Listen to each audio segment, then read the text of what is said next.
pense que je me mets à cogiter, quoi. Je vais plutôt être dans la réalité de genre, qu'est-ce que je fais là? Enfin, qu'est-ce que je fais? Je m'appelle Johan et je fais un solo qui s'appelle Amelia Tabei où je joue du saxophone alto et baryton.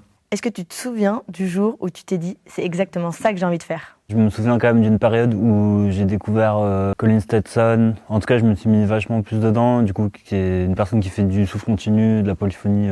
Et il y avait quand même un truc hyper porteur là-dedans, comme un peu avoir un super pouvoir. Quand tu joues, c'est tes mains ou ton cerveau qui dirige ? Je dirais que ça dépend en fait, et que c'est un peu aussi une bataille envers moi-même. C'est un peu une question que je me pose à moi-même. C'est quoi le son de ton enfance ? Je pense que ça correspond quand même quelque part pas mal à des trucs que je joue en tout cas. Surtout dans la mélancolie, d'avoir à la fois la joie et la tristesse en même temps de façon très intense. Faire de la musique expérimentale, c'est engageant, engagé ou les deux ? C'est un peu les deux, mais après j'ai l'impression que de toute façon faire de la musique c'est toujours engageant quand même. T'es quand même plus obligé de te positionner dans le monde. Je dirais ça plutôt par rapport aux musiques de niche quoi, où il y a plus de gens qui vont être...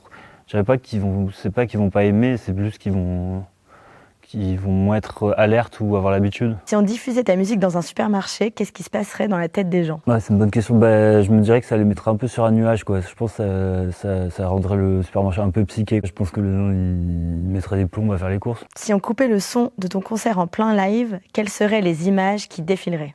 Pour les gens, je sais pas, ça dépend. Enfin, il y a des moments où ces images, des retours que j'ai, elles se croisent. Le son il se coupe en plein concert.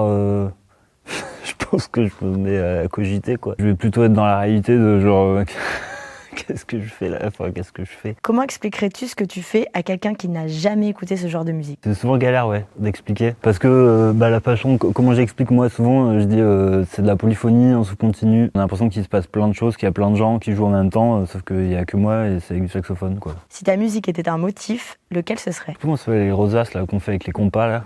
Mais avec un peu des accros partout, quoi. Ouais, ou des intersections, quoi. Est-ce qu'il y a une règle musicale que tu t'interdis formellement de suivre ? Au contraire, j'essaie de pas m'interdire de choses, quoi. Pour pas forcément rester bloqué. Et après, il y a la question de pourquoi, comment et à quel endroit aussi les règles elles créent des esthétiques.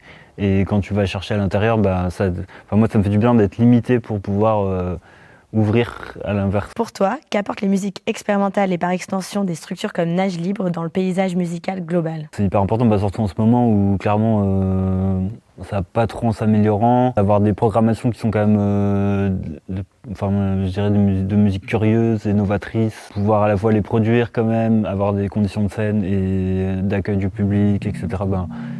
C'est trop bien.